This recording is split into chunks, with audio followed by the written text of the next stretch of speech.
and even out the series 1-1. Again, the fight, the rulers of Group C here for an ALG match of the day. Look at that, things falling into place already for these junglers. Look at this aggression from JP, and man, it's been a minute since we've seen the chip being used. Wow, he's actually getting really low here, but just want to put the pressure on Chibi, so he's going to be fine. And yeah, I think this is going to be the question is, how does this Leomord work against Karl'tezi on a very... I'm actually surprised that he picks up the Boxia again. Yeah, me too. But, you know, I was also surprised that they went for the Xavier, and they got the chip. Nets up top, already getting bullied, though. This is what we expect from Mr. Man on the chip. JP, he's going to be everywhere on the map. In the mid lane, though, I did expect Sanji to be able to actually, like, level up against Udil. Hero, it's a crash course onto him, first blood! Damn you, JP! No! It's his fault again! He just flew over and connected on that. Talk about timing here. Karl'tezi, not level 4 just yet, might get it during this exchange. Oh, going in for the 1v1, and he gets stabbed through Karl'tezi. A bit too aggressive, but technically, it fits. He was threading the needle there, trying to get that level 4, but unfortunately for Karl'tezi, not going to happen. So that's great for Chibi, getting that one kill early on this Leomord. Could scale up really well here. Yeah, look at JP. Oh, again, just crash coursing everywhere, man. And now he's looking to go back to the mid lane, perhaps. Liquid Echo with that little skirmish, though. Chibi does get one kill, so it's actually kind of worth it for Homebois, I feel, in a way, right? Because Chibi does get the snowballing a bit faster here. You can already see Zoran as well, trying to be that annoying force in the jungle with this Grok. Pops in the barrier, unable to go for the reset on the turtle. But Sanford is already posturing up. It seems for Suppot, he does have the penalty zone. They can go for it. JP going to be zoning Chibi away. Crash course into the back line, forcing Chibi to use the horsey horse. And there you go. Jumps into the back. Karl'tezi. Oh, it's a mobilization with a Mystic Field. JP picks up a double. He gets 3 kills, and it's all on him. He might be going for a triple just there. 3-1. Is JP the carry here? The whole Mystic Field straight into the punch of Sanford. My goodness. Liquid Echo again, like they did in the previous game, starting off strong, starting off fast. And, you know, JP, to question, he just got the level 4. He now has the shortcut available. So what more is he going to bring to the table and bring to this fight? Wild Charge. Zoran with Wild Charge, but it's only on to Karl'tezi as they get immobilized by the Mystic Field. Now Chibi joining the frame, missing the skill shot. Karl'tezi gets caught by the Synchro Fission, and this time JP won't be able to pop that shortcut in, so no Sanford to help them out. Great here, great pickup for Homebois, actually to get a kill in the hands of Nets.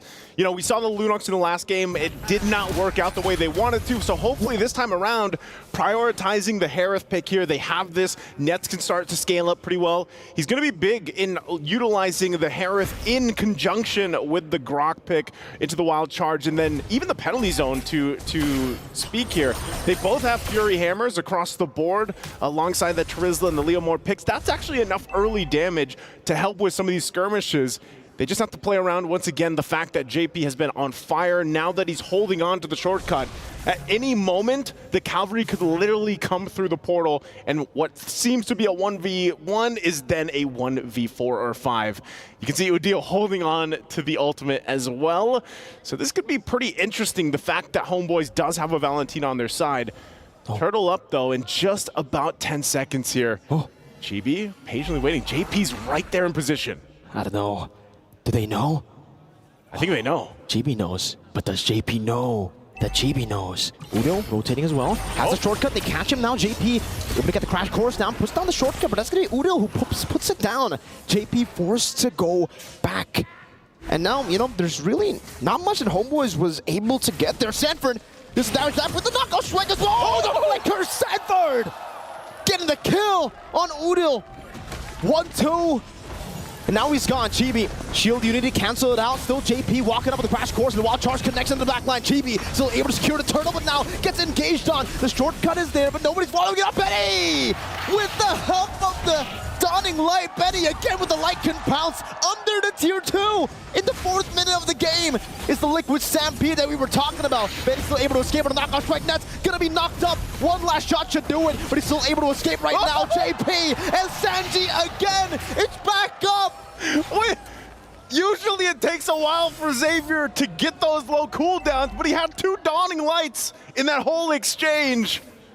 My goodness, Liquid Echo again, a full force ahead. A new version of that express forward. Homeboys trying to catch their breath here because it just seems like everything is layered perfectly from Liquid Echo. And again, as they were setting that up, before that all broke out, it was on JP giving the information while Carteezy went for the turtle, and then it all broke out, utilizing the shortcut as well. Oh man, and that is going to be the Sky Piercer already locked in for Benny Cutie. Udil does get the Enchanted Talisman out.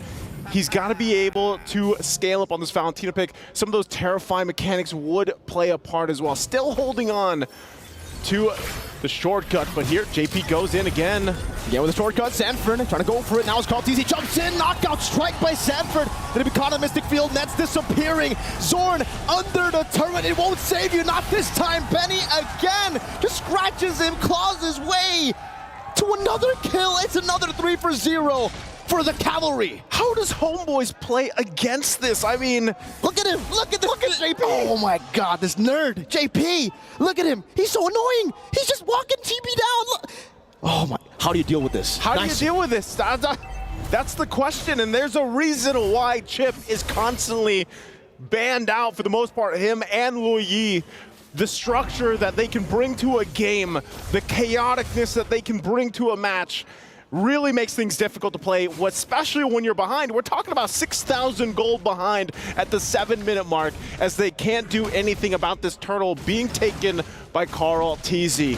Homeboys will find themselves in a position that they found themselves in the previous game, where they're looking to find any kind of win, any kind of glimpse of hope to keep into this game, to hopefully get to the 1-1 in the series.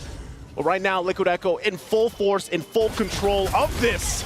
Oh, again, it's JP bringing him back into the bottom lane. He does finally get punished for it, but it's a good trade. He got the gold laner just with that. Sanford rotating all around. Everybody's going to be ignoring him. Sanji, let's see if he can win this one. Usually in lore, you do it. A Dawning Light against 3 members. Nah, I'd win, he says. But just like the lore, he dies. Just like the Lord. Good pickups here for Homeboys, but here's the answer. Here's the Cavalry. Udil going to be scratched out by Benny again with the Lycan Pounce. As Sanford deals with the back line. 13-4, Chibi still able to get his own jungle camp there. Benny pushing down in the bottom lane. 8 minutes, and you can see the 2-level lead already by Benny earlier. And it's looking bleak right now. Sanford, oh my goodness. Another steal.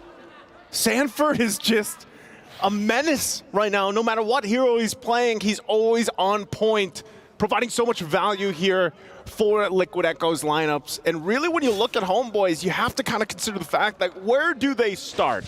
Where does it start for them to slowly crawl back into the game? This is a massive lead from Liquid Echo that a lot of teams, when they're facing against this kind of lead, they fall apart.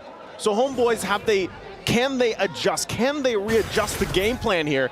Because we're not even talking about the fact that this lineup from Liquid Echo scales big into the late game, especially with Xavier in their hands. This is a hero that just, once he has, I don't even know, a 5-second Dawning Light, nearly max cooldown reduction, it gets very difficult to play against here. And so when you're looking at Homeboy's lineup, it's got to be that penalty zone. It's got to be the wild charge to set things up and then layered into a Zaman force. Chibi should not be the one starting things out. 1v3, Sanford still able to escape with the shortcut as well. Now JP puts the shortcut. The Cavalry comes down with the flanks, and it's Benny who returns the favor. Nets is down, so is Udil. And next, it's going to be Supat on the chopping block. Still a barrier. As Benny doesn't care, he dives out of the tier 2. So looking for it, gets shut down under the turret. Sanji, looking for the Mystic Field. Chibi still able to run away as JP pops the crash course down. No further engage. That would have been crazy. A Dawning Light as well there to get Chibi a little bit lower. A little bit lower, but I mean, look at the confidence here again with Liquid Echo, the way they're playing, even under the tier 2 turrets. Lord's up now, it's for the taking. They did lose 2 members. It was a trade 2 for 2. But just looking at the item difference here, look at that. Look at Benny Cutie, has the Sky Piercer, has the Endless Battle now as well to pair it up with the 3 items, and there's the Lightning Trunchet. So also for Homeboys, they gotta catch up here. Another Dawning Light gonna be used. It's got such a low cooldown already at this point, 10 minutes in the game. More accurate. Yeah, lore accurate, that's right. And with that, we'll see, once again, the battle for this Lord. As we saw from the previous game, the Lord dance has evolved. And Sanji alone, able to provide so much utility to this lineup. Udill's gonna go ahead and take that shortcut for himself. We saw this in the previous skirmish, the team fight. Turned into a quick 5v5. But as Homebois kind of readjust, they're gonna go ahead and let Liquid Echo start this Lord up. Sapat given the information, we got Chibi all the way on the bottom side. I think they just give this up, possibly. Shortcut. Again, Zorn with the conceal as well as Karltizi goes in for the flanks, but is unable to find it. Zorn getting caught in the Mystic Field. Nets jumping forward, gets caught by the shield unity. Karltizi with his poisons, damage reduction all across the board, but Chibi is able to take him down. JP rotating the back line now with Benny again, scratching Zorn down. It's going to be Sapat finding the penalty zone, getting rid of JP. Sanji flickering out, Nide with Chibi.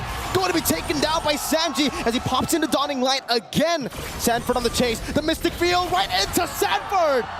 The San duo again in the 11th minute, and they're looking for a Sanford with a flicker, with a knockout strike to knock him up straight into the Mystic Field.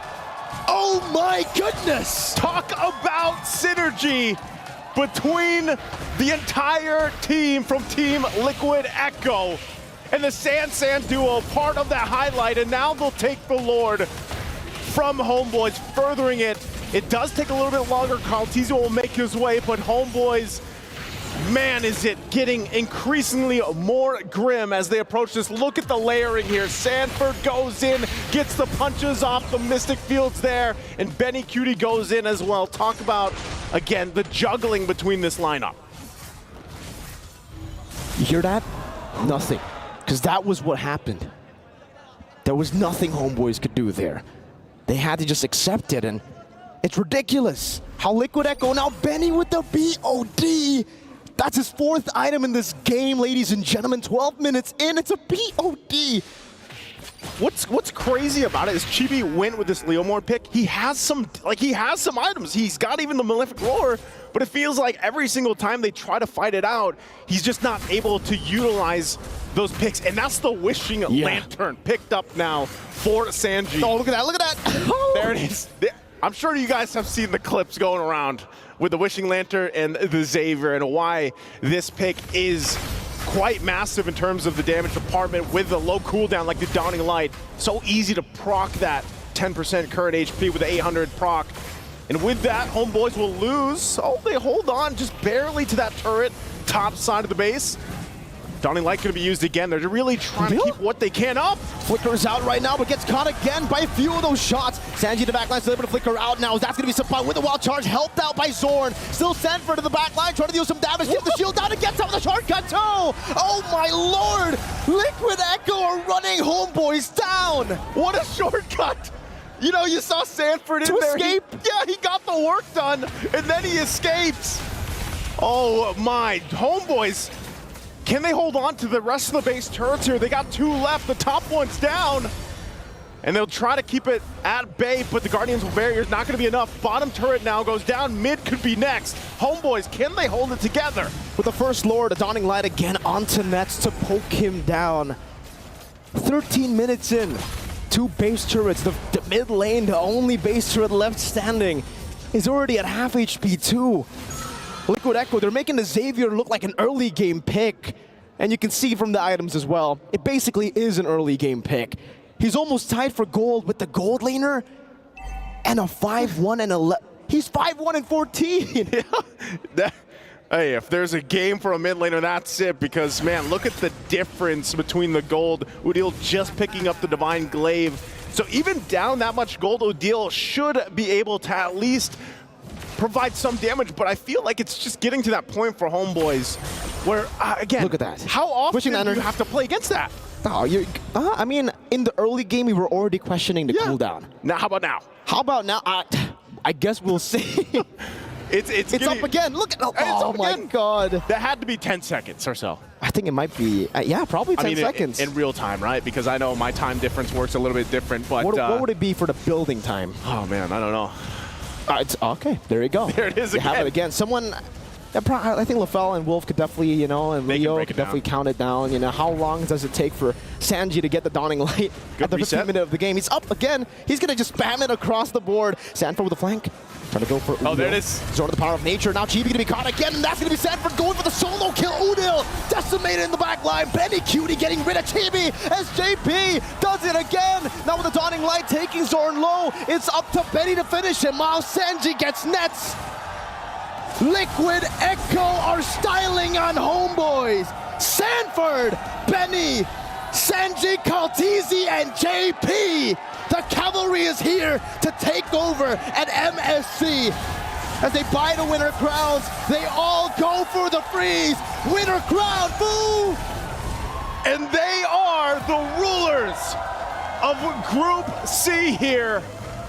Team Liquid Echo, what a dominant performance. And a performance that all the teams for MSC here at EWC will be paying attention